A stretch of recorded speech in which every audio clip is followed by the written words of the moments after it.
जी क्या कह रहे थे हम? कोई मसला है यहाँ पे? ये इनपुट में टेक्स्ट होना चाहिए।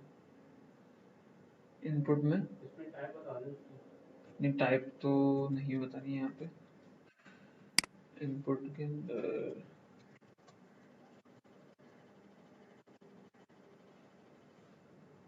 अच्छा टाइप, ठीक है जी, ठीक है।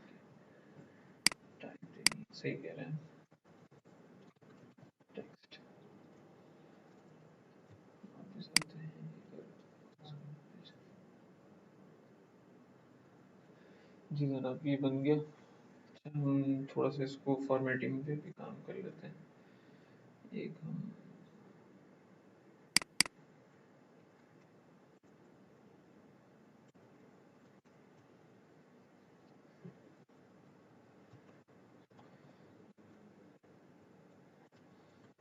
फॉर्म वेरिएबल ले लेते हैं और टाइटल इसके बाद यहाँ पे ले लेते हैं डिस्क्रिप्शन।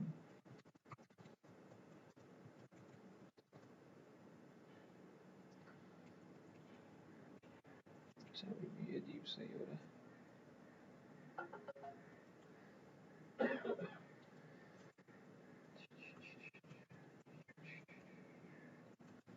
इसी तरीके से कर देते हैं इसको थोड़ा सा, शायद सेट हो जाए इससे।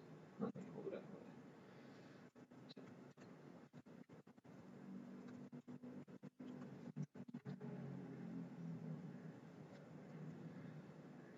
बहरहाल इसका फॉर्मेट तो सेट कर लेंगे। बहरहाल हमारे पास ये दो फील्ड्स हैं जिसको हम पोस्ट करवाएंगे और उसके बाद फर्दर। अच्छा यहाँ पर फिलहाल अब मैं अगर इसको दोबारा से एक दफ़ा व्यू सोर्स करूँ, यहाँ पर देखें ये एक्शन जो इसने बाय डिफॉल्ट बनाया है वो बनाया है http cms जो हमारा एक्चुअल फिलहाल यूआरएल है, cms.dev index.php slash create. Exactly इसने भी यही रखा है। अच्छा, अब मुझे अगर इसको चेंज करना है, यकीनन मुझे चेंज करना है इसको, मैं इसको सबमिट करवाता हूँ एक और फंक्शन के ऊपर। For example function save, let's say, ठीक है। तो अब आपको यहाँ पर चेंज करना पड़ेगा। फॉर्म में हम दे देंगे अच्छा एक्शन, या तो आप इसको दो तीन तरीके हैं, या तो आप एक्शन दे दें, ठीक है, इस तरह से, और यहाँ पे इसकी वैल्यू दे दें, लेट्स से मैं कहता हूँ सेव। या फिर दूसरा एक और आसान है कि जी आप डायरेक्ट यहाँ पे एक्शन लिख दें या यूआरएल लिख दें और उसको सेव कर दें, तो ये आपके पास, सॉरी,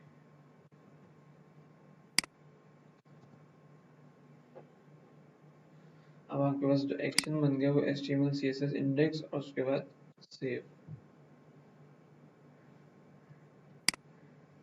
चल, लेकिन अगर मैं एक और काम यहाँ पे करूँ, हमारे पास मैं यूआरएल अगर ब्लैंक छोड़ दूँ,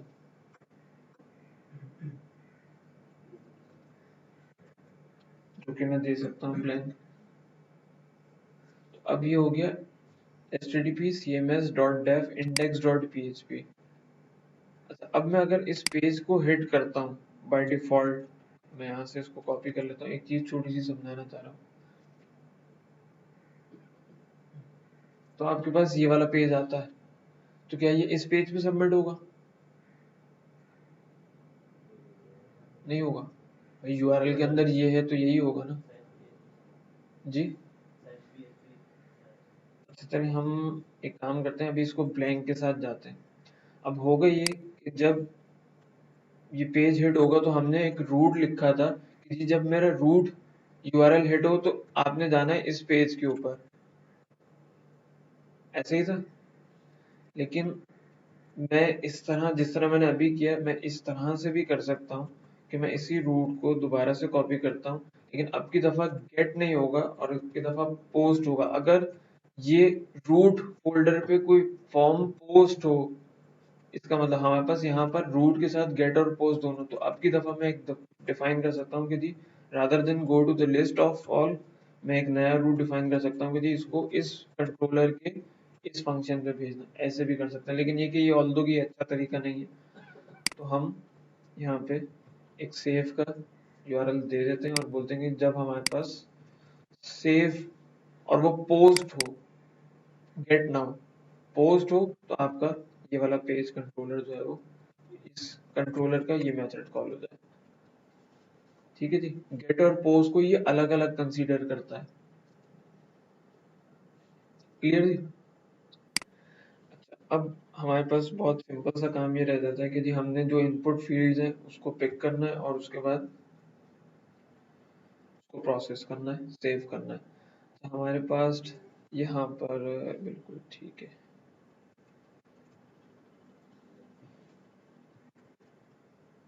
रिक्वेस्ट डबल कॉलन। अब यहाँ पे दो तीन तरीके हैं, या तो आप एक एक करके वैल्यूज को उठा लें, लाइक दिस, या तो एक तरीका कार ये है कि आप इस तरह से कर लें, या फिर दूसरा तरीका कार, अच्छा रिक्वेस्ट जो है ये एक आपके पास ऑब्जेक्ट है जो कि हमारे पास जब हमने कंट्रोलर बनाया था, यहाँ पे ये डिफॉल्ट में मौजूद है, ऐप रिक्वेस्ट एचटीटीपी रिक्वेस्ट। ये जितनी भी फॉर्म पोस्टिंग की वैल्यूज हैं, चाहे वो मेथड गेट यूज हो रहा हो, पोस्ट यूज हो रहा हो, या कोई भी रिक्वेस्ट वेरिएबल के थ्रू जो हम वैल्यूज उठाते हैं, तो ये तमाम वैल्यूज को ये पिक कर लेता है। ये नहीं कि फॉर्म से वैल्यूज टू एंड फ्रो जो मूव होती है उसके लिए ये आपके पास ये एक ट्रेड है बेसिकली रिक्वेस्ट का, जो कि आप यूज करेंगे यहाँ पे। तो ये रिक्वेस्ट डॉट गेट, अगर आप सिंगल वैल्यू उठाना चाहें तो इस तरह से यूज कर लीजिए, अगर आप तमाम फॉर्म की वैल्यूज को उठाना चाहें, लाइक मैं कहता हूँ कि मुझे तमाम इनपुट्स चाहिए, request double colon all, let me check कीजिए वेदर इट वर्क्स और नॉट। आपका रूट भी चेक हो जाएगा और बाकी सारी चीजें भी। इनपुट में इस लाइन को फिलहाल कमेंट कर देता हूँ। ठीक है जी, रिक्वेस्ट डबल कॉलन ऑल, तो ये तमाम वैल्यूज आपको उठा के दे देगा, और यहाँ पर हमने इसको रिटर्न कर दिया, सिंपली प्रिंट करवा देते हैं जी। वापस मैं जाता हूँ इस फॉर्म के ऊपर, यहाँ पर हम एक तो इसको रिफ्रेश कर लें, टाइटल देता हूँ पोस्ट पोस्ट सबमिट, अगेन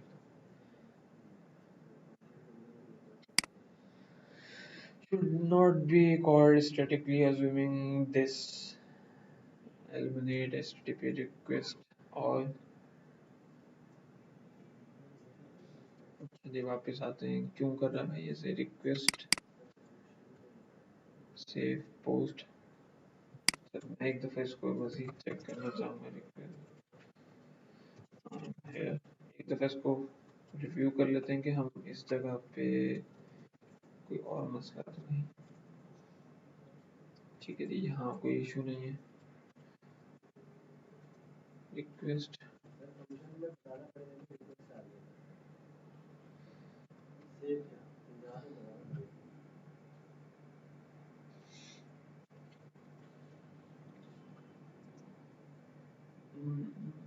आप शायद सही कह रहे हैं, एक सेकंड हम इसको भी चेक कर लेते हैं। ऐप के अंदर जाते हैं, HTTP controller,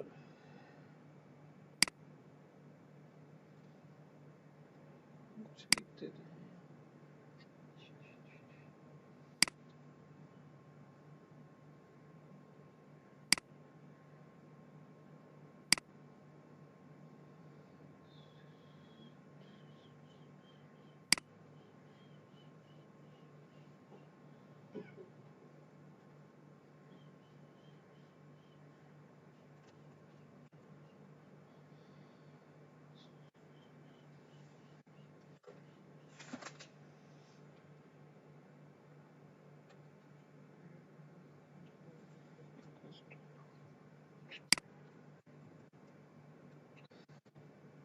small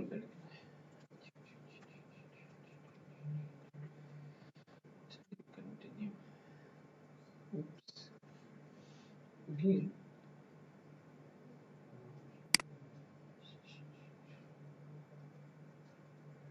non-static method eliminate HTTP request all should not be called.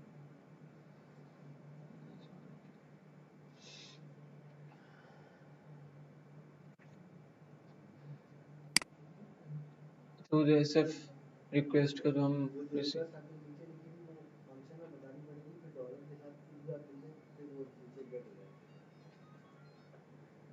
उसका सिंटेक्स मुझे एग्जैक्टली याद नहीं। चाहे काम करते हैं, कोई मसला नहीं है, हम इस एरर को जो है वो गूगल से पूछ लेते हैं, सिंपल आंसर मिल जाएगा, कोई इसमें बड़ी परेशानी नहीं। स्टैक ओवरफ्लो जिंदाबाद।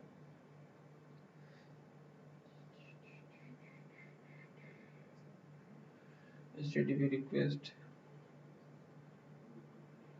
Use request. चलिए हम रिक्वेस्ट यूज कर रहे हैं। अच्छा रिक्वेस्ट को देख लेते हैं कहाँ एग्जिस्ट करता है। हमारे पास ऐप के अंदर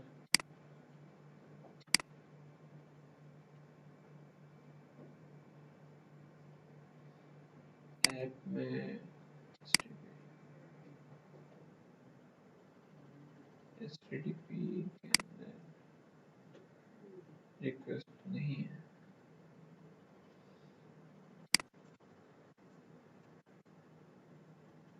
Eliminate HTTP request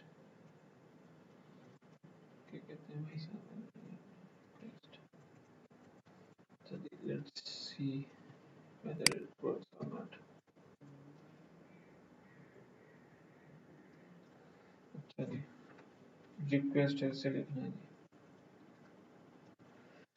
अच्छा जी ये आपके पास कंटेंट आ गया, टाइटल आ गया, this is my new post. अच्छा यहाँ पर देखें अगेन वो जो हमने हिडन फील्ड बनाई थी पोस्ट सॉरी टोकन की, जो कि फॉर्म ओपन की वजह से हमें मिली थी, वो भी यहाँ रिसीव हो रही है। टाइटल आ गया और आपके पास डिस्क्रिप्शन आ गई। ठीक है सिंपल। अच्छा यहाँ पे सिर्फ हमने ये गलती की हुई थी कि जी ये यूज एलिमिनेट HTTP रिक्वेस्ट की जगह सिंपल आप यूज रिक्वेस्ट लिख दीजिए। तो वैसे इसका एक और तरीका भी है, वो भी देखना पड़ेगा। आपको यहाँ पैरामीटर में पास करना पड़ता है, लेकिन ये कि वो उसके बगैर भी चल जाती है, मतलब जिस तरह चल रहा है। अच्छा जी इनपुट हम अच्छा फाइनली हमारा काम ये रह जाता है कि जी हमने इस इनपुट को उठा के सेव करना। अच्छा इस इनपुट के ऊपर आपको जो आप रिक्वेस्ट डबल कॉलन ऑल से उठाएंगे, या फिर अगर आपने सिंगल कोई वैल्यू उठानी है, लेट से टाइटल पिक करना है हमें, रिक्वेस्ट डबल कॉलन गेट और आपके पास था टाइटल, तो आप रिटर्न करवा दीजिए यहाँ से टाइटल, तो आपके पास आउटपुट आ जाएगी टाइटल।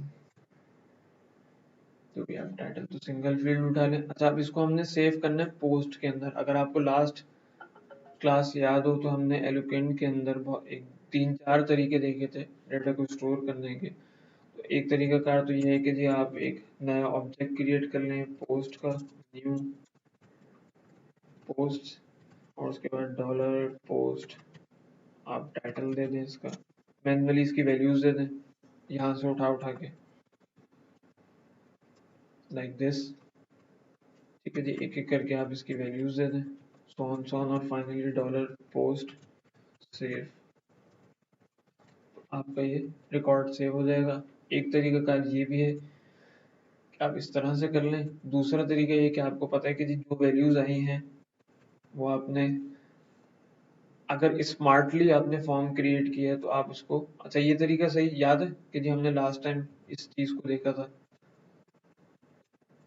यहाँ से मैं भी फिलहाल इसको इस तरह से, चाहे एक तरीका कार ये कि आप मेथड बंद कर लेते हैं हम इसको, और इसको मैं फिलहाल कमेंट ही कर देता हूँ। ठीक है और इस लाइन को भी मैं कमेंट कर देता हूँ। मैंने यहाँ से इनपुट उठाई, रिक्वेस्ट तमाम वैल्यूज आ गई मेरे पास। इसके बाद सिंपली मेरे पास मॉडल मौजूद है पोस्ट डबल कॉलन क्रिएट, और मैं इसको दे दूँ डायरेक्टली इनपुट। अच्छा, लेकिन ये इनपुट डायरेक्ट देने से पहले आपको ये देखना पड़ेगा कि जो आपके पास फॉर्म के ऊपर आपने फील्ड्स क्रिएट किए हैं, टाइटल और डिस्क्रिप्शन, यही फील्ड्स के नाम आपके पास डेटाबेस में भी होने चाहिए। यानी कि मेरे पास यहाँ पर है टाइटल और डिस्क्रिप्शन, अगर ये कॉलम्स मैच करते हैं तो आप डायरेक्टली अपने कंट्रोलर के अंदर सिर्फ ये 2 लाइनें लिख के आपके पास रिकॉर्ड जो है वो सेव हो जाएगा। That's it. आप तमाम इनपुट्स को उठाएं और उसके बाद उठाने के बाद इसको post colon double colon create, तो आपका रिकॉर्ड जो है वो सेव हो जाएगा। रिकॉर्ड सेव करने के बाद अगला हमारे पास काम, हम रीडायरेक्ट कर देते हैं इसको। तो रीडायरेक्ट रीडायरेक्ट करना है मुझे कहाँ? लिस्ट ऑल पे। अच्छा, लिस्ट ऑल लिखूं?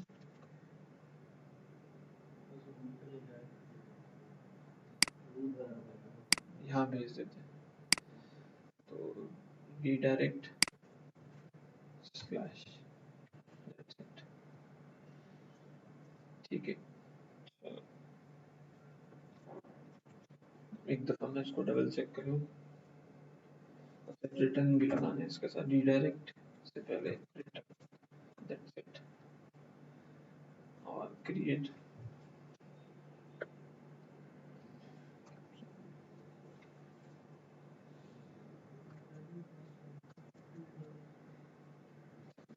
रिफ्रेश करते हैं। मास असाइनमेंट समथिंग समथिंग, टोकन को खुद ही बाईपास कर देगा। मास असाइनमेंट एक्सेप्शन,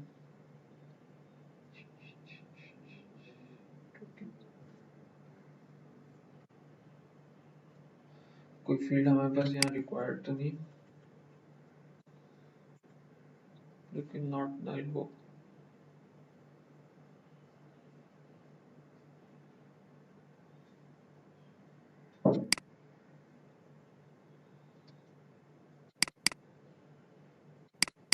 नीचे कैसे दो?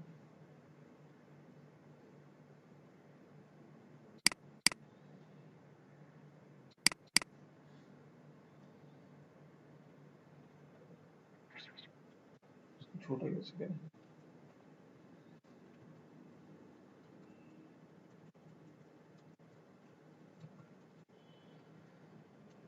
PHP, sorry, slash PHP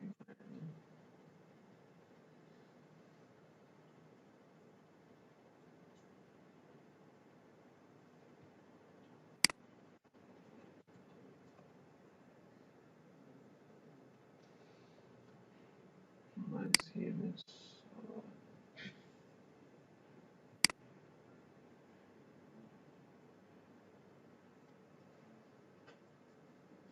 structure देखते हैं।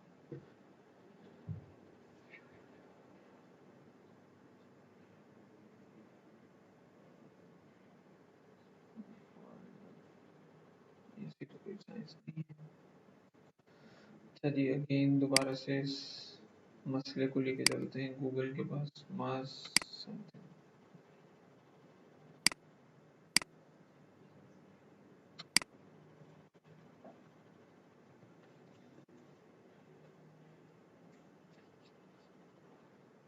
what minus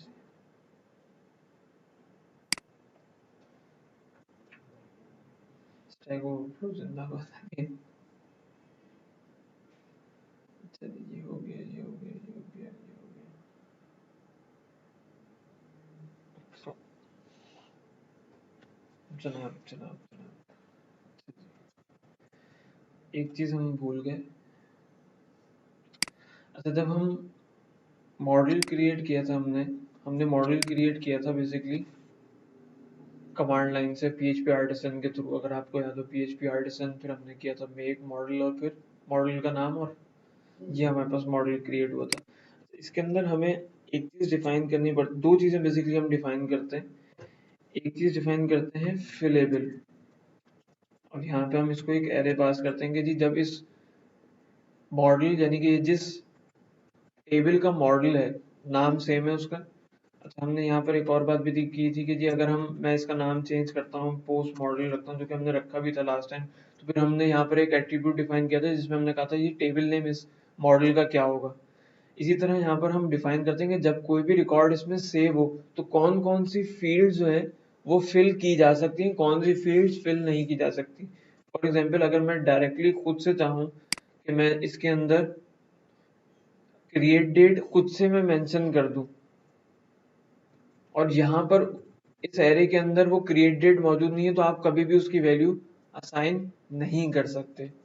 अच्छा, दूसरी चीज यहाँ पे जब हम फॉर्म सबमिट करते हैं कहीं से भी, तो जब हम डेटा को स्टोर कर रहे हो, तो डेटा स्टोर करते हुए हम एक और चीज यहाँ पर डिफाइन कर सकते हैं, रूल्स, कि जी किस फील्ड के अगेंस्ट कौन सा हम रूल इंप्लीमेंट करते हैं। लाइक मैं अगर कहता हूँ कि जी टाइटल जो है जब भी वो स्टोर हो तो उसके कुछ रूल्स हैं कि जी वो रिक्वायर्ड हो, यानी कि वैलिडेशन के पॉइंट ऑफ व्यू से। सॉरी, ये चीज हम करेंगे कंट्रोलर के अंदर, मॉडल में नहीं करेंगे। मॉडल में हम सिर्फ ये डिफाइन करते हैं, ये चीज हम कंट्रोलर में करेंगे। मॉडल के अंदर हम बता देंगे जी कौन कौन सी फील्ड्स जो है वो फिलेबल है, और इसको बाय डिफॉल्ट जो हमें यहाँ रखना है वो प्रोटेक्टेड रखना है। ना ये पब्लिक होगा ना ये प्राइवेट होगा, प्रोटेक्टेड फिलेबल। और मैं कहता हूँ कि जी दो फील्ड्स फिलेबल है मेरे पास, टाइटल और दूसरी चीज है डिस्क्रिप्शन। ये सिर्फ आपने एक दफा अपने मॉडल के अंदर डिफाइन करना है। ठीक है जी, स्पेलिंग चेक दोबारा से कर लेते हैं इस फिलेबल। ठीक है जी, दैट्स इट।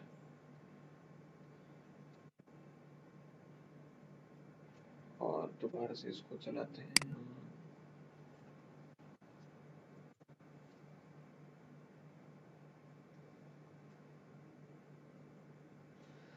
चलिए वापस ये आ गया, this is my new post, here is a post content, that's it. ठीक है जी,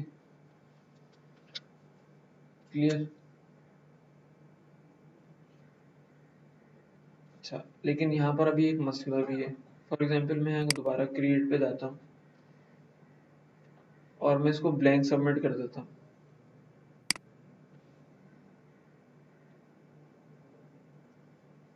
सबमिट हो गया, और ये आखिर में दो डॉट भी आ गए, कोई वैलिडेशन नहीं है। ठीक है। अच्छा, अब वैलिडेशन, नेक्स्ट काम, यहाँ तक कोई परेशानी? हमने देखे दो तीन चीजें चेंज की। एक हमने काम किया कि जी जो पोस्ट का जो मॉडल हमने क्रिएट किया था, मैं इसको दोबारा रिपीट करता हूँ, हमने पोस्ट मॉडल क्रिएट किया था कमांड लाइन से, यहाँ से, जिसमें हमने कमांड लिखी थी, सॉरी,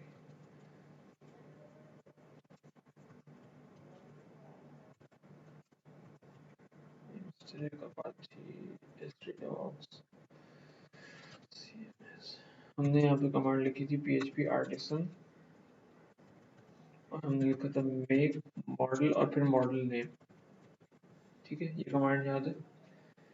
हमने यहाँ पर इस तरह से मॉडल क्रिएट किया था, मॉडल क्रिएट होने के बाद उसने इसको ऐप के फोल्डर के अंदर यहाँ रूट के ऊपर रख दिया था। ठीक है, बाय डिफॉल्ट इसके अंदर कोई कोड नहीं था, सिंपल सिर्फ इसका नाम था और एक एलिमेंटेड डेटाबेस एलोक्वेंट मॉडल हमने यूज किया था यहाँ पे। और यहाँ पर अब जब हम इस मॉडल के अंदर जितनी भी फील्ड जो आप चाहते हैं कि जी यूजर जब फॉर्म कोई भी फॉर्म हम क्रिएट करें, यूजर कौन कौन सी फील्ड्स को फिल कर सकता है, वो आपको यहाँ पर डिफाइन करनी पड़ती है, और उसको हम बाय डिफॉल्ट प्रोटेक्टेड रखेंगे। अगर मैं इसको पब्लिक कर दूं तो नहीं चलेगा, और अगर मैं इसको प्राइवेट कर दूं तो भी नहीं चलेगा। ये यूजर इन दो फील्ड के अलावा कोई दूसरी फील्ड तीसरी नहीं फील्ड को अगर वो इनपुट करना भी चाहेगा, फॉर एग्जांपल अगर मैं यहाँ से जाता हूँ और मैं इस इनपुट के अंदर देता हूँ, फॉर एग्जांपल जो हमारे पास फील्ड है पब्लिश की, स्पेलिंग दोबारा से देख लेते हैं, पब्लिश है, और मैं पब्लिश वन ये देके इसको सेव करने की कोशिश करूँ तो भी ये सेव नहीं होने देगा। अगेन चेक कर लेते हैं इसको, कि मैं क्रिएट पे जाता हूँ, मैंने टाइटल दिया अनदर टाइटल,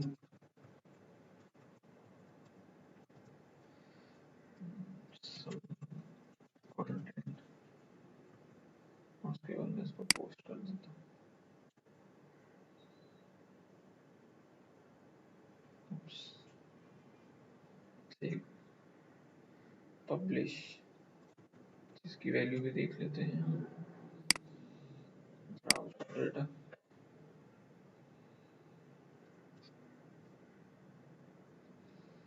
सम अदर कंटेंट, ये पब्लिश में वैल्यू नहीं देगी। ठीक है, अगर मैं इसको मेंशन कर दूं यहाँ पे कि जी ये पोस्ट और ये फिलेबल जो है वो पब्लिश भी है, तो अब मैं अगर इसकी वैल्यू देता हूँ तो उस वैल्यू को स्टोर कर देगा। ठीक है, क्लियर? कोई सवाल? अच्छा, एक हमारे पास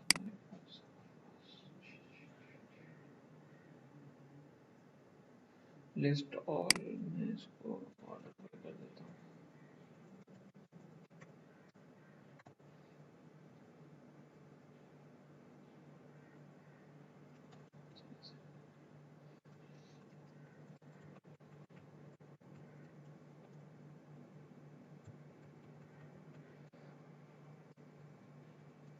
हमारे पास ये जो भी फिलहाल जो लिस्ट आ रही है ये असेंडिंग ऑर्डर के अंदर आ रहे हैं रिकॉर्ड्स। इसको आप चेंज भी कर सकते हैं। आप पोस्ट डबल कॉलन यहाँ पर यूज करें, ऑर्डर बाय का सिंटेक्स है क्रिएटेड बाय डिफॉल्ट उठाता है, और उसके बाद आप कर दें गेट, तो आपके पास बाय डिफॉल्ट जो है वो ऑर्डर बाय क्रिएटेड बाय। अगर आपके पास फील्ड मौजूद है टेबल के अंदर क्रिएटेड एट, जो कि इसने खुद बनाई थी, अगर आपको याद हो जब हमने ये इसको जनरेट किया था माइग्रेशन से, तो इसने ये क्रिएटेड एट खुद बनाई थी।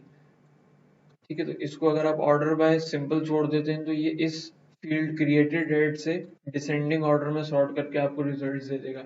और अगर आपको स्पेसिफिकली कॉलम देना चाहते हैं तो यहाँ कॉलम नेम दे दीजिए और उसके बाद बेस्ट कॉलम नेम, या फिर नहीं, कॉलम नेम उसके बाद आपने ऑर्डर देना होगा डिसेंडिंग या असेंडिंग।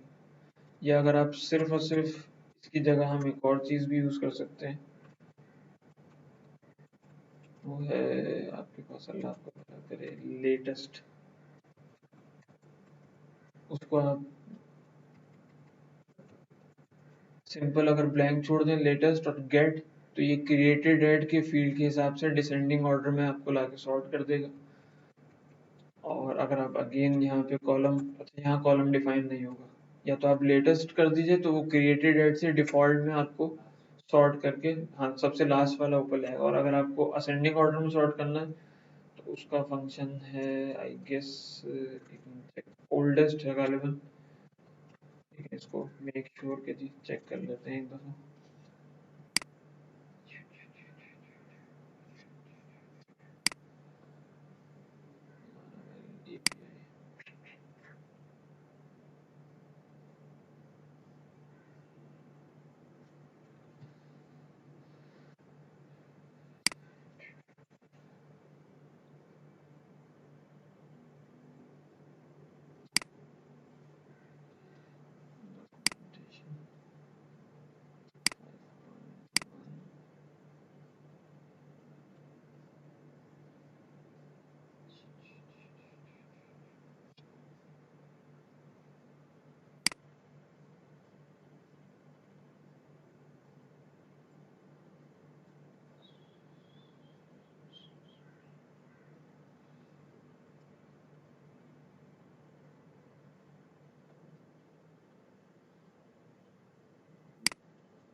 एलिमेंट सर्च कर लेते हैं, ओल्डेस्ट।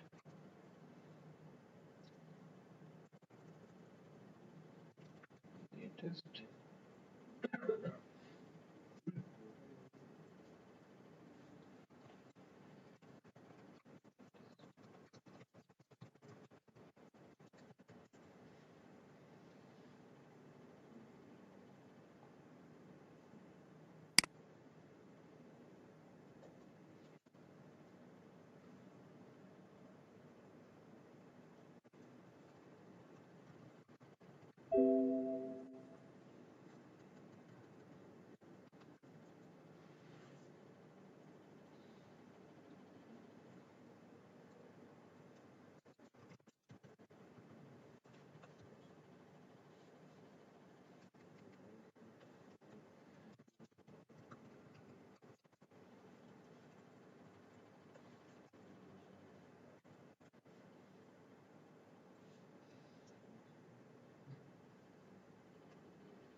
फंक्शन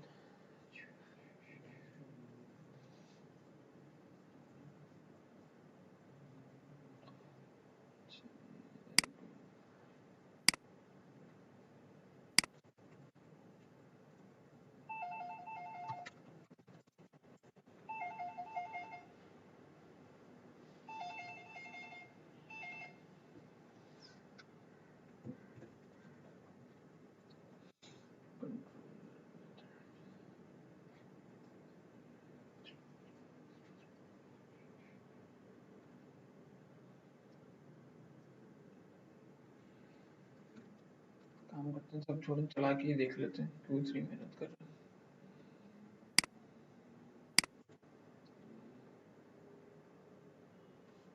ओल्डेस्ट, और अगर मैं इसको लेटेस्ट कर दूं, आई होप कि रिवर्स हो जाएगा।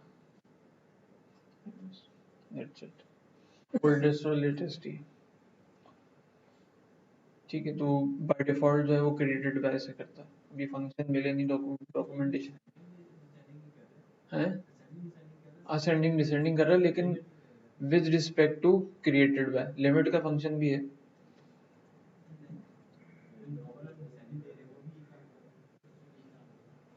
ऑर्डर बाय देते हैं, इस तरह से देते हैं, लेकिन अगर आपको शॉर्टकट चाहिए कि जी मुझे पता है date, with respect to date मुझे सॉर्ट करना है, तो बजाय इसके कि आप, ये थोड़ा सा आसान हो गया कि जी आप ऑर्डर बाय लिखते हैं, फिर कॉलम नेम लिखते हैं, फिर बताते हैं कि जी असेंडिंग है, वो आपको पता है भाई मुझे क्रिएटेड बाय से करना है, ये क्रिएटेड एट से, तो आप डायरेक्ट लेटेस्ट या ओल्डेस्ट लिख दें तो वो खुद ही करके दे देगा आपको। मतलब ये छोटी छोटी तो खैर इस तरह की इसमें बहुत सारी चीजें हैं जो कि आपको जब काम करेंगे तो काम करते हुए आपके सामने बहुत सारी चीजें निकल के आएंगी। अच्छा, अब इसके अंदर एक छोटा सा काम है, वो रह गया है वैलिडेशन का। अच्छा, वैलिडेशन के लिए बहुत सिंपल और बहुत आसान, ये मैं,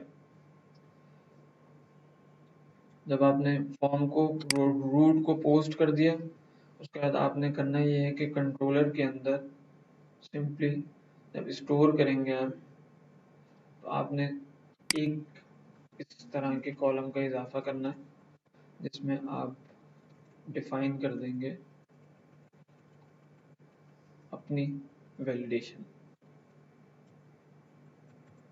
जब आप ये डेटा पिक कर लें, पिक करने के बाद आपने दिस डॉट वैलिडेट, उसके बाद टाइटल, हमारे पास टाइटल है, डिस्क्रिप्शन, रिक्वायर हो, यूनिक हो, पोस्ट, अब इसके बहुत सारे स्विचेस हैं।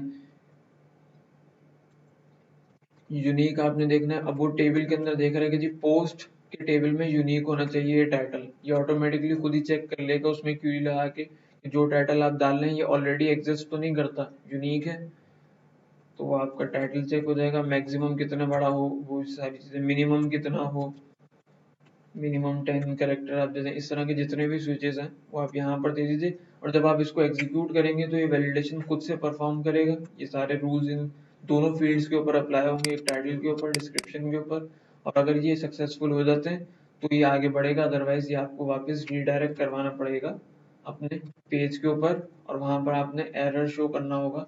एरर शो करने के लिए इसके अंदर एक और चीज है, displaying the validation error form colon error, ये आपको कोड अपने पोस्ट के टेबल पे लगाना पड़ेगा इस तरह से कि जी अगर एरर काउंट ग्रेटर देन 0 है तो फॉर ईच कर दो एरर ऑल्स को, और एक एक करके तमाम एरर को हम प्रिंट कर दें। ठीक है जी, और अगर कोई एरर नहीं होगा तो फॉर्म सबमिट हो जाएगा, पोस्ट होकर आगे बढ़ जाएगा। ये एक वैलिडेशन का फंक्शन है, दिस डॉट वैलिडेट। अच्छा, इससे पहले आपको शायद एक फाइल भी इंक्लूड करनी पड़ेगी जो कि बाय डिफॉल्ट हमारे पास नहीं होगी। वैलिडेट,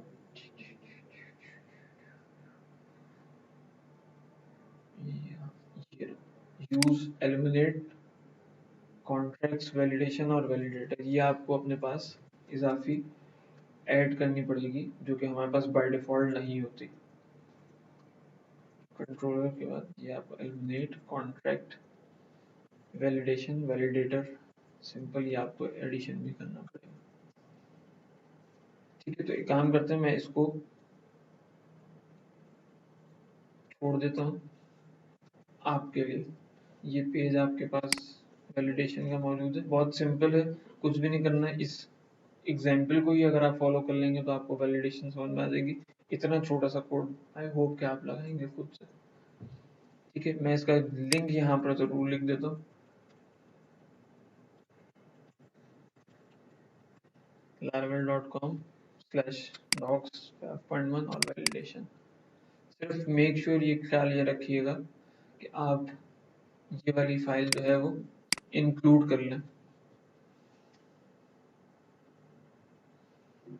ठीक है जी, कोई सवाल यहाँ पे? कोई सवाल, कोई परेशानी नहीं जी? आपको फॉर्म के अंदर यूआरएल डाला और फिर रूट पे चलेगा। अगर हम एक्शन डालते तो डायरेक्ट मेथड को कॉल कर लेते, रूट बनाना ही नहीं पड़ता। लेकिन रूट बनाए बगैर गुजारा भी नहीं होता। एक्शन क्या करता, वो मेथड पे भेज देता? डायरेक्ट मेथड पे भेज देता। अच्छा, चला के देखिएगा। नहीं, एक्शन जो है वो मेथड पे नहीं भेजेगा। पोस्ट की रिक्वेस्ट को तो हैंडल करना पड़ेगा। पोस्ट की रिक्वेस्ट तो आपको रूट वहां पे देनी पड़ेगी, रूट आपको डिफाइन करना पड़ेगा, मेथड पे कभी भी नहीं जाएगा। लारावेल के अंदर कभी भी आप डायरेक्ट कंट्रोलर के अंदर मेथड पे भिजवा ही नहीं सकते, आपको रूट डिफाइन करना ही करना है। और उस रूट पे भेजेंगे, उस रूट के अगेंस्ट आपका मेथड लाइक सिम्फनी में भी तो आप रूट .gml के अंदर डिफाइन कर रहे होते। ठीक है जी। अच्छा, इसके अंदर एक दो बल्कि छोटी छोटी 3-4 चीजें रह गई हैं कि जी हमने कुछ चीजें हैं वो इंशाल्लाह हम नेक्स्ट क्लास में देखेंगे, लाइक ईमेल का काम किस तरह से करना है हमने, और कुछ और चीजें हैं फ्लो के पॉइंट ऑफ व्यू से, और 2-3 इसकी क्लासेस हैं जो कि 1-2 फीचर्स मजीद अभी इसके बाकी हैं लारावेल के, कि जी वो क्या और कहाँ यूजफुल होंगे। फिर उन सबको हम नेक्स्ट क्लास में इंशाल्लाह रैप अप कर देंगे, और प्रोबेबली शायद लास्ट ही हो अगली क्लास, लारावेल हमारा निपट जाएगा इस तरह से। तकरीबन इसके हमने काफ़ी सारे फीचर्स डिस्कस कर लिए, 2-3-4 मेन बाकी है, लेकिन वो भी कोई इतने मुश्किल नहीं है, तो इंशाल्लाह उसको नेक्स्ट क्लास में देख लेंगे। ठीक है, एक मेरी गुजारिश है कि ये जो काम हमने किया इसको आप थोड़ा प्रॉपर, मैंने तो खैर HTML भी बहुत बुरी सी बनाई है, आप 3-4 फील्ड्स लेके वैलिडेशन लगा के पूरी इसी साइकिल को अपने हाथ से एक दफ़ा ज़रूर चला लीजिएगा, ताकि आपको ये पूरी चीज़ें क्लियर हो जाए। और अगर अच्छा हो जाए कि आपको एक प्रॉपर HTML लेके कर लें तो ज़्यादा अच्छा है। मैं तो खैर एक ये डेमोन्स्ट्रेशन के लिए बिना HTML के ऐसे ही चल रहा था, लेकिन आप थोड़ा सा इसको प्रॉपर कर लें ताकि आपको चीज़ों की अंडरस्टैंडिंग मजीद क्लियर हो जाए कि हाँ जी अच्छा ये ऐसे भी होता है। और जब खुद से करेंगे तो जिस तरह हम लोग फंस रहे हैं, आप गूगल कर रहे हैं तो आप भी फंसेंगे, तो आप भी गूगल करेंगे तो मजीद चीज़ें क्लियर हो जाएंगी। ठीक है, तो इसको जरूर एक दफ़ा चला ज़रूर लीजिएगा। ठीक है, चलो, थैंक यू वेरी मच।